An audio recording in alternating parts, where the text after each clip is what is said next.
Welcome back to OpenClaw Daily. I'm Nova. And I'm Alloy.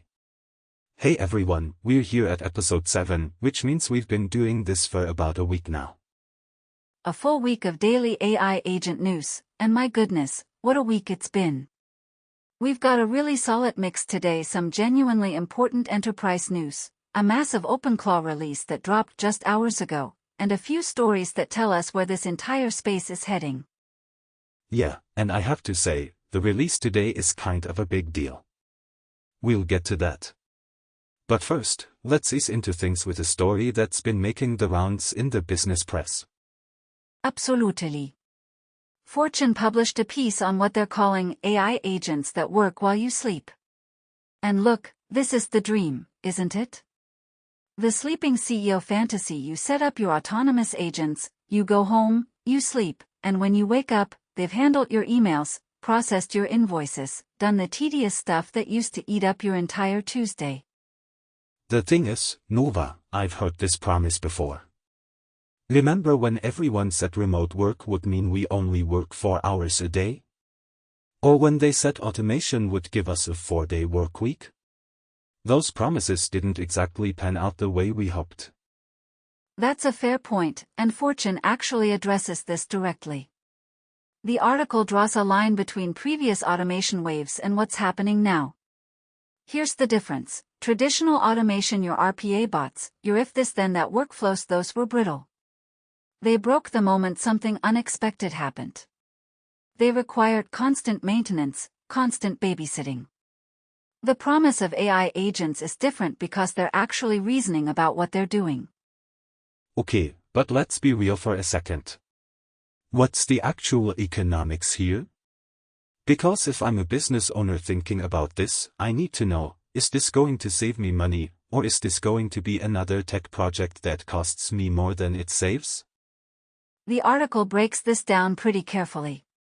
The use cases that are actually delivering right now tend to fall into a few categories.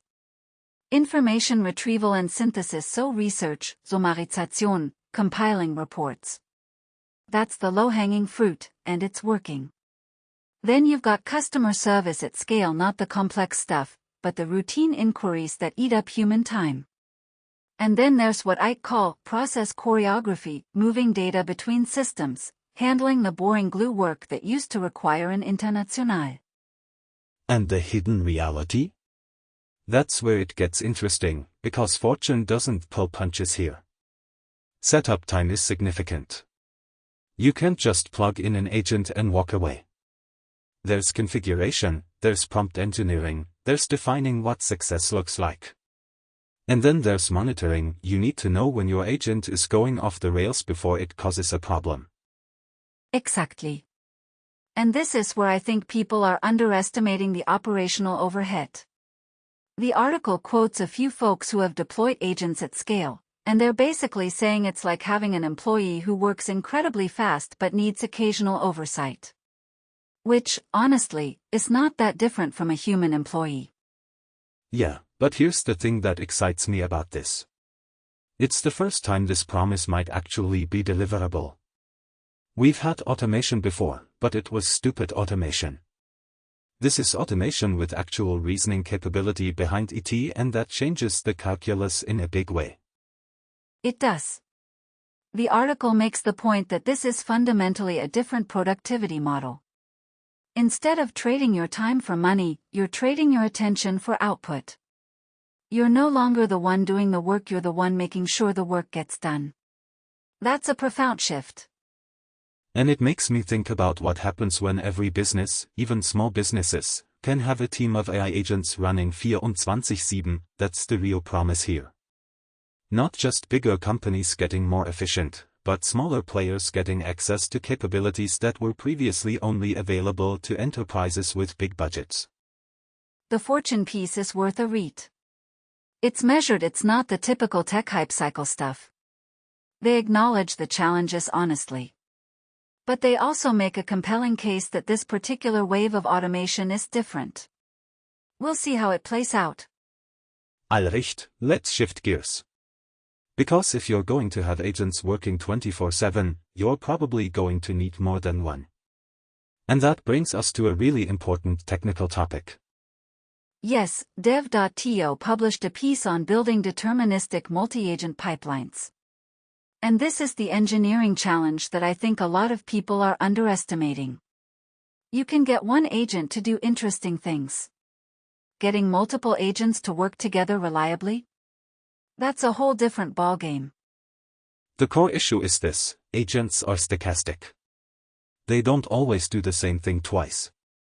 You ask them the same question, you might get slightly different answers. And that's fine for a lot of use cases. But when you're building a production system, something your business depends on, you need predictability. You need consistency. Exactly. The article gets into the technical architecture here. We're talking about DAGs, directed acyclic graphs, essentially mapping out the flow of information between agents. We're talking about state machines to track where you are in a process. We're talking about retry logic and validation steps. This is serious software engineering, not just prompting. And this is where the rubber meets the road. Because anyone can get an LLM to write them a poem. But building a system where agent A calls agent B, which calls agent C, and the whole thing produces the same reliable output every single time? That's hard. It is hard. And the article does a good job of explaining why. The challenge isn't just making agents work, it's making them work together. You need structured outputs, so agent B knows exactly what format to expect from agent A. You need fallback paths when something goes wrong. You know what this reminds me of? An assembly line. Henry Ford didn't just build one machine that built a car. He built a system where different machines did different tasks, and the output was consistent every time. That's what we're trying to do here with agents. That's a great analogy. And it's funny because we've spent years telling people that AI is creative, AI is random, AI is unpredictable. And that's true for a lot of use cases. But when you're building business processes, you need the opposite. You need deterministic behavior from systems that are fundamentally probabilistic. So what does deterministic actually mean when LLMs are involved? Because that's a term that gets thrown around a lot, and I'm not sure everyone means the same thing. Great question. The article addresses this. It means different things to different people, but practically speaking, it means you can predict what the system will do given the same inputs. You might not know exactly what the output looks like, but you know the system will produce an output that meets certain criteria. You know it won't hallucinate a critical error. You know it will follow the defined workflow. That's actually a really important distinction. Because if you're building something mission-critical, you need to know that it's going to work the way you expect. You can't have your agent deciding to be creative when what you need is precision. And this is the engineering problem that separates toy projects from production deployments. Anyone can string together a few API calls and call it an agent. Building something that you would trust to run your business? That's a different skill set entirely. The dev.to piece is solid. It doesn't get too deep in the weeds, but it gives you a good sense of the challenges involved. If you're thinking about building multi-agent systems, it's worth a read. Now, all of this agent deployment and multi-agent orchestration, it raises some pretty serious legal questions. And that's where our next story gets interesting. Oh, I saw this one. Steptoe, the law firm, published analysis on the legal landscape around AI agents. And when a major international law firm starts putting out analysis on something, that's usually a signal that their clients are asking questions. It absolutely is. This is a maturity signal. When law firms start analyzing your technology, it means enterprises are asking, what's our legal exposure here? And that's a real question that needs answering. Let's get into the specifics.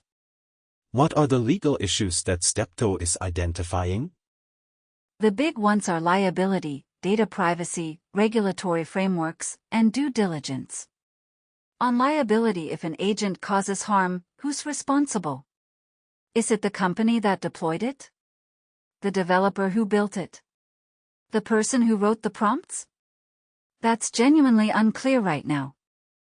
And that's the uncomfortable question nobody wants to ask, but everyone should be asking. If my agent deletes the wrong files, who's going to jail? Or at least, who's going to be liable? The article talks about how this is going to play out in practice. Right now, there's a lot of gray area. But we're probably going to see a framework that looks something like, the deploying organization is responsible for ensuring the agent behaves appropriately, the developer is responsible for building in reasonable safeguards, and the operator is responsible for proper configuration and monitoring. That's actually pretty similar to how software liability has worked historically. But here's what makes agents different: agents can take actions on their own. They're not just following static instructions. They're making decisions. And that changes the risk profile. It does. And the data privacy angle is huge. If your agent has access to sensitive systems' customer data, financial information, intellectual property, what happens when that data gets processed by a third-party model? Are you violating GDPR? Are you violating CCPA? These are questions that don't have easy answers. And the regulatory piece is interesting too, because we're in this weird period where the existing frameworks weren't designed for autonomous agents. They were designed for software, or for humans, or for something else entirely. Agents don't fit neatly into any existing category. That's exactly right. The article talks about how different regulatory frameworks are starting to grapple with this. Some jurisdictions are treating agents as a form of software, which means existing software regulations apply. Others are starting to develop agent-specific rules. It's a patchwork right now.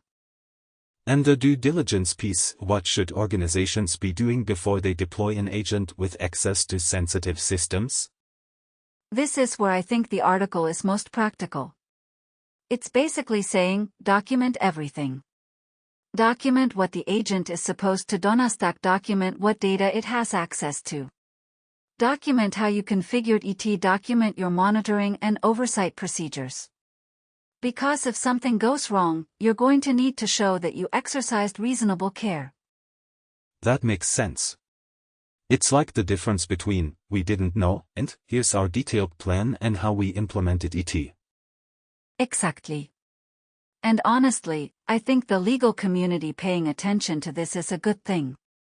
It means the technology is being taken seriously. It means there will be frameworks and best practices developed. It means enterprises will have guidance on how to deploy agents responsibly. It's weird to say, but I'm actually reassured that lawyers are on this. It means we're past the move fast and break things phase and into the let's figure out how to do this properly phase. Let's move on. Because this next story is a big deal for OpenClaws specifically. Oh yeah, TechTarget published an explainer on both OpenClaw and Moltbook. For those who don't know, TechTarget is like the enterprise IT decision-maker's homepage. We're talking CTOs, IT directors, enterprise architects. This isn't a developer blog. This is a significant enterprise credibility signal. When TechTarget covers something, procurement teams read it. It shows up in budget discussions. It gets passed around as, what is this thing and should we care? And they covered both OpenClaw and Moltbook. So let's break down what the article actually says. The article explains what OpenClaw is. It's an open-source AI agent framework that lets you build, deploy, and manage autonomous agents. And then it explains how Moltbook relates to it, which is the commercial entity that's building around the open-source project. The key question, I think, is what security considerations are enterprises actually asking about? Because that's going to determine whether this gets deployed in production or stays in the proof-of-concept phase. The article addresses that. Enterprises want to know, can we control what the agent does? Can we audit its actions? Can we restrict its access? Can we shut it down if something goes wrong? These are the basic requirements for any enterprise software, and agents need to meet them. And the notebook connection matters because that's where the enterprise features come in. The open source project is great for developers and hobbyists, but enterprises need support contracts, SLS, compliance certifications. That's what Notebook is building. Exactly.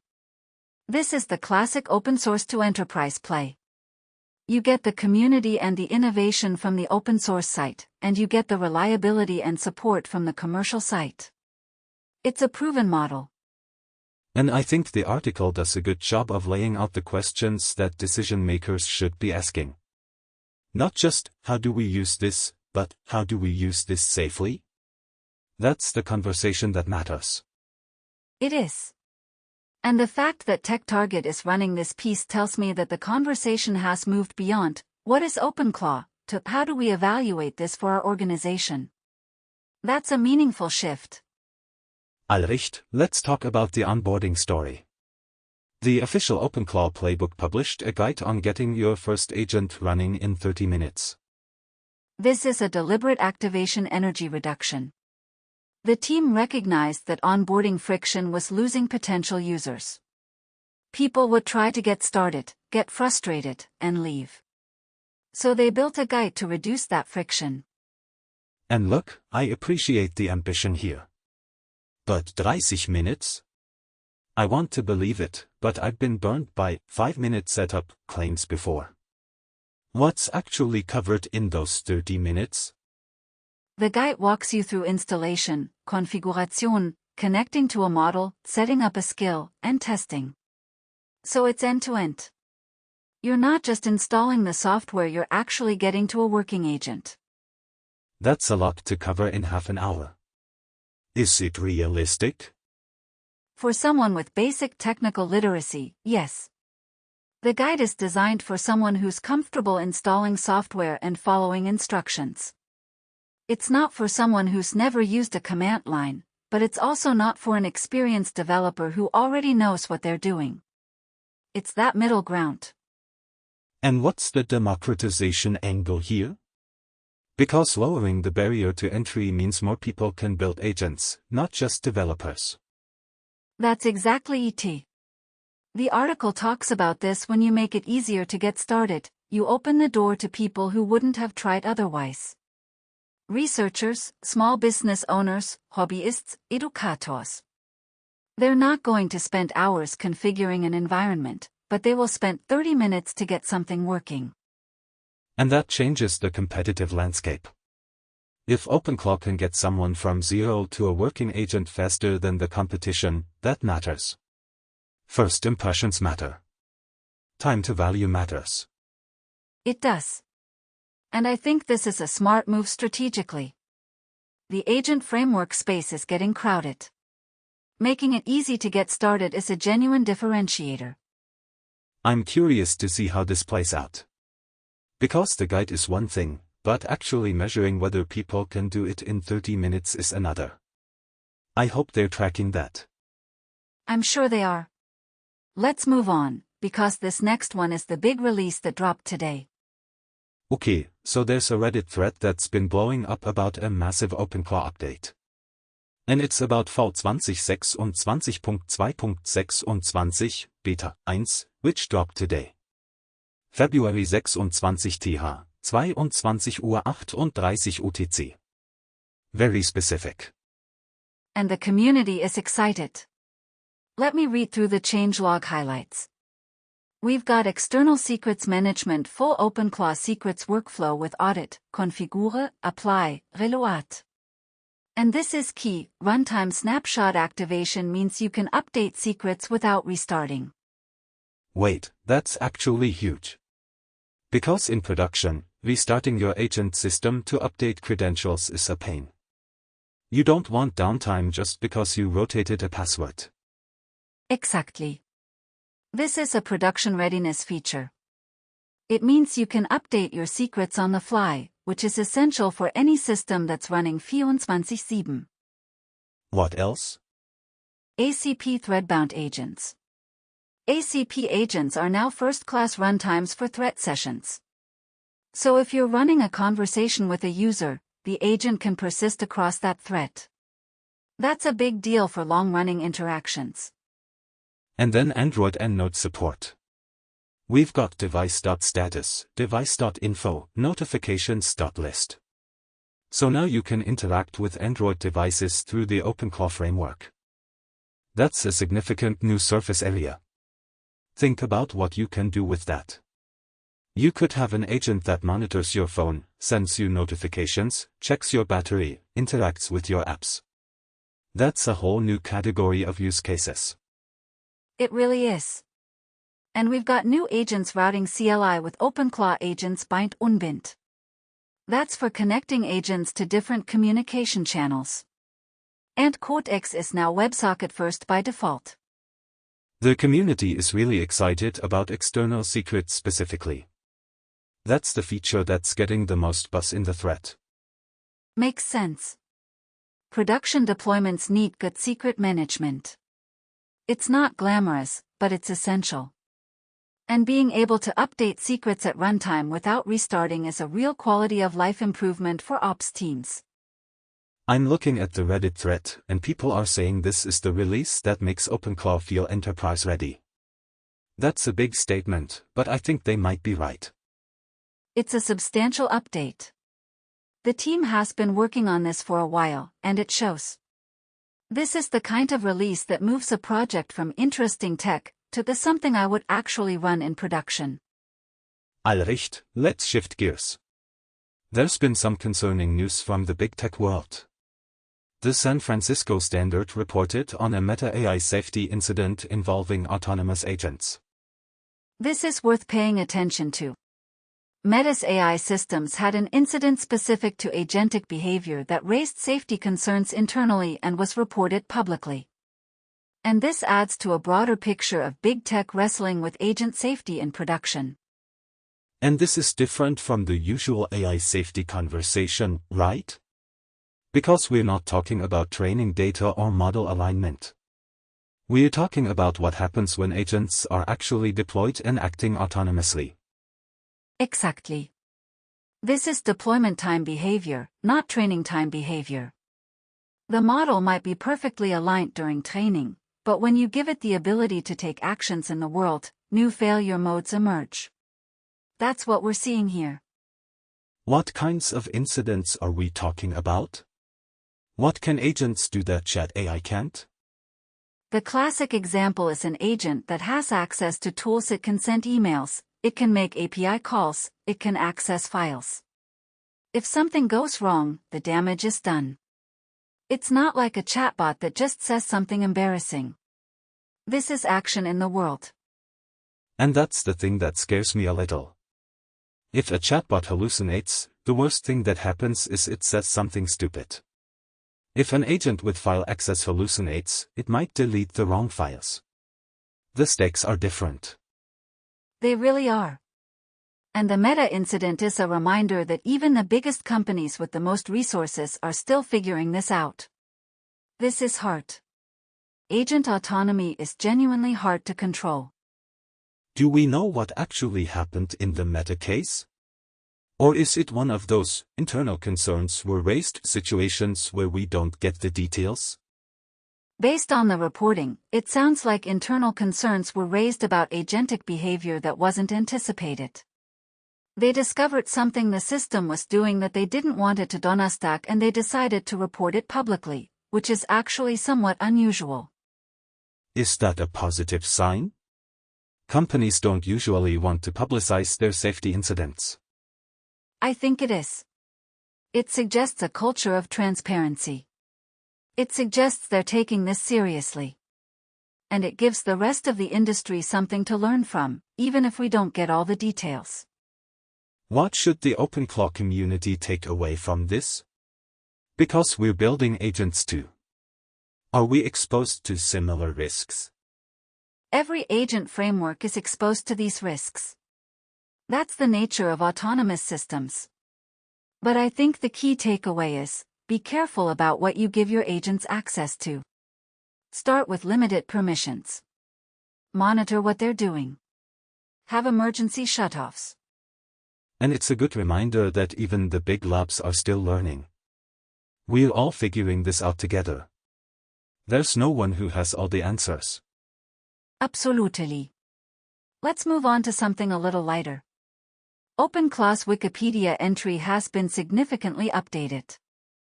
Oh, Wikipedia. The encyclopedia that anyone can edit. And apparently someone has been busy adding new sections to the OpenClaw entry. New sections added, incident documentation including the molt match consent controversy that we've mentioned in earlier episodes, updated statistics, new sources. This is a form of public record. It reflects what the outside world considers notable about the project's history. And let's talk about the controversies section, because every open source project dreams of having a controversies section on Wikipedia. It's the ultimate sign that you've made it. It's a strange badge of honor, isn't it? You've truly arrived when people are arguing about you on the internet's encyclopedia. The molt match incident is documented there. For those who missed it, there was a consent controversy around the molt match feature. It was a significant issue at the time, and now it's part of the project's permanent record. And the growth stats have been updated too. The Wikipedia entry now reflects where the project is in terms of adoption, community size, that kind of thing. It's a snapshot of how the project is perceived by neutral third parties. What else was added? What does the Wikipedia community think is notable about OpenClaw? They added sections on the technical architecture, on the community structure, on the commercial ecosystem around Moltbook. It's become a more comprehensive entry, which makes sense given how much the project has grown. And this matters because when people Google OpenClaw, and they will, as the project grows, the Wikipedia entry is often what they see. It's the neutral summary. It's what the project looks like to someone who doesn't already have a. It does matter. It's a credibility signal, even if it's not an official source. Wikipedia has a certain authority in how people process information. And having a well-documented entry with sources is better than having nothing, or having a sparse entry that doesn't do the project justice. Allricht, let's talk about something more celebratory. There's a YouTube video that's been circulating widely about OpenClaw hitting 150,000 GitHub stars. This was a milestone earlier in the growth curve. The project has since surpassed 190,000. But the video is resonating because it captures the moment the project went from big to historic. 150,000 stars. Let me put that in context. That's more stars than a lot of extremely popular projects. That's more stars than some programming languages have. That's a massive number. And the video puts it in context. It was the fastest growing open source project by stars in GitHub history at that point. That's a claim that deserves to be celebrated. Here's the thing about GitHub stars though. They're a signal of developer attention, not necessarily of users. Someone might star a project and never use it. It's more like a bookmark or an expression of interest than a usage metric. That's a fair criticism. Stars are a fuzzy metric. But they do indicate something important. A massive number of developers are paying attention to this project. They've bookmarked it, they're watching its progress. And that's meaningful for the ecosystem. And what does 150K plus mean for the contributor and enterprise ecosystem? Because that's where it starts to matter for business. It means a few things. First, there's a large talent pool that's familiar with the technology. If you're hiring developers, there are people who've been watching this project, who've contributed to it, who understand how it works. Second, it means enterprise confidence. When a project has that many eyes on it, enterprises feel more comfortable adopting it. Third, it means a vibrant community that's contributing plugins, skills, documentation, support. And watching a project go viral in real time is a different experience than reading about it after. The video captures that energy. It captures the excitement of being part of something that's growing that fast. It does. It's worth watching, even if you've already seen the milestone in the stats. It gives you the feeling of being part of a moment. Allricht, let's get practical. There's a Medium article that compiles 21 specific automations people are building with OpenClaw. This is prescriptive and practical. Note, here's what could be possible, but here's 21 specific things you can build right now. That's exactly the kind of content that helps people get started. Let's talk about some of them. What's the range? What's the simplest thing on the list? The simplest is probably the email autoresponder. That simple, you configure an agent to watch your inbox, and when certain conditions are met, it sends a response. That's the kind of thing you could build in an afternoon. And the most sophisticated? What's the most complex automation on the list? There's an automated competitive intelligence pipeline. That's not a beginner project. That involves monitoring competitors, gathering data from multiple sources, synthesizing it into insights, and presenting it in a useful format. That's the kind of thing that would take an engineering team without agents. And that's the thing that's so exciting about this. The gap between what a single person can do with agents and what a whole team could do before is shrinking rapidly. It really is.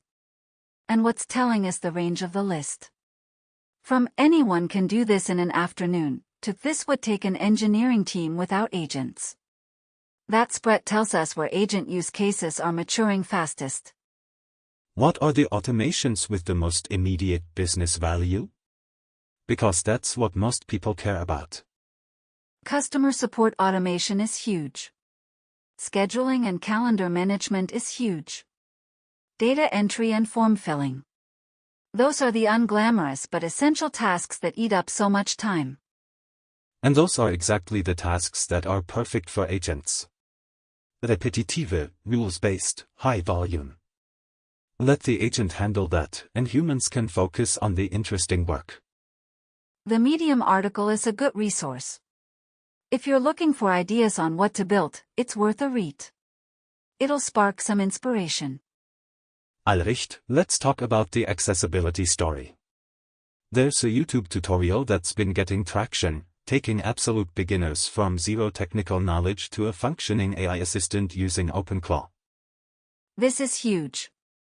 The video is getting traction outside the technical community. People with no coding background are watching it and successfully setting up their first agent. That's the accessibility story in action. And what happens when the barrier to entry drops low enough that non-developers can participate? That changes everything. It means the addressable market is no longer just developers. Exactly. The total addressable audience just expanded massively. Instead of just people who know how to code, you're talking about small business owners, researchers, educators, hobbyists. Anyone who has a problem that an agent could solve. What kinds of automations are non-technical users building? What are they using this for? The tutorial covers the basics, but from what I've seen, non-technical users are doing things like personal assistants, simple automations for their business, scheduling tools, reminder systems. Nothing too complex, but genuinely useful. And that's the magic. Not everyone needs a sophisticated competitive intelligence pipeline. Some people just want an agent that reminds them about meetings or helps them organize their email. That's exactly right. The AI assistant for everyone vision, is that realistic in the near term? I think it's more realistic than it's ever been. The 30-minute guide, the beginner tutorials, the lower barrier to entry, all of that points in that direction. We're not there yet, but we're getting closer. And the implications of a non-developer agent ecosystem are enormous. It means AI stops being something that only technical people can use. It becomes a tool that everyone can leverage. That's the future we're heading toward. And it's exciting to watch it happen in real time. Allricht, let's wrap up with a story that speaks to the security of the ecosystem. From the official OpenClaw blog from February 7th, OpenClaw partnered with VirusTotal. And every skill on ClawHub is now scanned by VirusTotal's threat intelligence platform. That's 70 plus antivirus engines. This is a big deal for supply chain security. It absolutely is. VirusTotal aggregates over 70 antivirus engines. It's the standard that the security community trusts. And having every skill scanned by VirusTotal is a credible signal that the ecosystem takes security seriously. And this is a direct response to the supply chain security problem, right? Because we've talked about this before, the Atomic Stealer story, where malicious code got into the ecosystem. Exactly. That's the pragmatic response. You can't prevent all bad actors, but you can scan for known malware. You can catch the stuff that the security community has already identified. But here's the thing, automated scanning has limits. It catches known malware, but it doesn't catch novel attacks or data exfiltration behavior. Right? That's exactly right. If someone writes a new piece of malware that hasn't been seen before, VirusTotal won't catch it, and if someone writes a skill that looks benign but actually exfiltrates data in a clever way, that's also hard to detect automatically. So what else needs to happen for ClawHub to be truly trusted? What's the missing piece? A few things. Reputation system skills that have been vetted by the community, skills that have been used extensively without issues. Manual review processes for high-risk skills. Clear policies around what skills are allowed to donnerstack and transparency about what's being scanned and how. And even though it's not the complete solution, this is a meaningful step. It's not, we've solved security, but we're taking security seriously. That's exactly the right framing. It's a meaningful step in the right direction. It's not the final answer, but it's an important piece of the puzzle. It's the kind of thing you do when you're thinking about enterprise deployment. You want to know that the things you're installing on your systems have been checked. This is a signal that they've been checked. Absolutely. And I think that's a good note to end on. Because all of the topics we covered today, from the enterprise coverage to the big release to the security hardening, they point in one direction: OpenClaw is maturing. It's moving from an interesting project to a production-ready platform. And that's what episode 7 is all about. That's a wrap for episode 7. Thanks for listening, everyone. Stay curious, stay building. We'll see you tomorrow on OpenClaw Daily. Take care.